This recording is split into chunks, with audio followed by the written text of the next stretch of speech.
আল্লাহর কসম করে বলি, আমল ধ্বংস করার জন্য একটা কাজই যথেষ্ট। আপনি আপনার পিতা মাতারে ধমক দিয়ে কথা বলবেন। যত আপনি বুজুর্গ হন, সামনের কাতারে নামাজ পড়েন, শয়তান যদি একটি জায়গায় সফল হয়, আপনি আপনার পিতা মাতারে ধমক দিয়ে কথা বলেন। এই একটি জায়গায় সফল হলে শয়তান সফল হয়ে গেল। পিতা মাতা যদি আপনার উপরে খুশি থাকে, রিদার রাব্বি রিদাল ওয়ালিদ, পিতা মাতা খুশি তো আমার আল্লাহ খুশি। চিন্তা করেন এই ইদানিং এই কিছুদিনের ভিতরে আমরা এই কতগুলো দৃশ্য দেখলাম। বাপের উপরে কি অমানবিক নির্যাতন চলছে, মায়ের উপরে অমানবিক নির্যাতন চলছে। আল্লাহর হস্তে মা বাপের হক সম্পর্কে জানেন, মাঝে মাঝেই পাশে গিয়ে বসে বসে আদর করে কথা বলেন, ভালোবাসা নিয়ে আবেগ নিয়ে কথা বলেন। আপনি বুঝবেন সেই দিন আপনি নিজে যেদিন বাপ হবেন। গত রাত্রে আমি বাসায় যাওয়ার পরে 2টা বেজে গেছে, সন্তানরা ঘুমাইতে চায় না, একবার কাঁদে উঠে, একবার জড়ায় ধরে। আমি তাদের কাছ থেকে সুঘ্রাণ নিচ্ছিলাম আর মনে করতেছি, আরে এটা তো আমার সন্তানের ঘ্রাণ, এটা তো আমার মেয়ের ঘ্রাণ। যেই মা বাপ সন্তান কেমন কলিজা দিয়ে ভালোবাসে, বাজার থেকে ব্যাগটা এনে যেই বাপ সন্তানের হাতে দেয় না, সন্তানের কষ্ট হবে। বাজার করতে দেয় না, সন্তান গেলে সন্তানের কষ্ট হবে। যেই মা আপনি খেলে পরে আপনার দিকে তাকায় থাকে যে আমার ছেলে খাইতেছে, সেই মা বাপকে যখন আপনি কষ্ট দিবেন, আল্লাহর কসম ধ্বংস হওয়ার জন্য এতটুকুনি যথেষ্ট।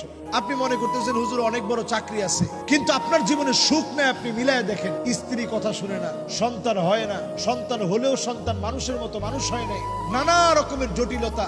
সব কাজ সবার জন্য সহজ, আপনি গেলে কঠিন হয়ে যাবে।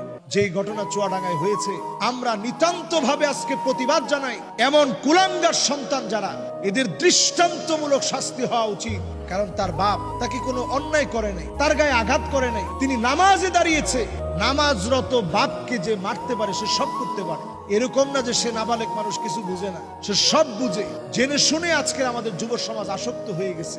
আবার যদি একটা বিজয় আনতে হয়, মুসলমানদের হৃদয়টাকে জাগাতে হবে। পৃথিবীর দিকে তাকিয়ে দেখেন, জাগার সময় এখন চলে আসছে।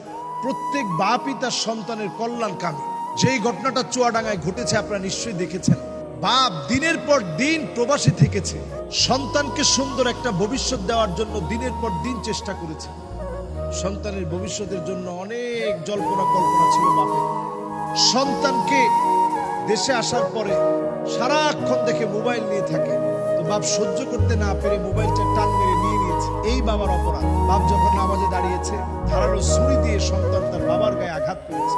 নবী সাল্লাল্লাহু আলাইহি সাল্লাম বলেছেন, কিয়ামতের আগে এমন একটা সময় আসবে, হাত্তা ইয়াকতুলা আবাহু, বাপকে মেরে ফেলবে সন্তান বাপের হাতে, বাপ সন্তানের হাতে। আমি আবারও বলছি, বাপ সন্তানের হাতে শহীদ হয়ে যাবে, বাপকে মেরে ফেলবে। এমন সন্তান পৃথিবীতে আসবে যারা বাবাকে হত্যা করবে। আমার তো মনে হয় এমন দৃশ্যটা এখন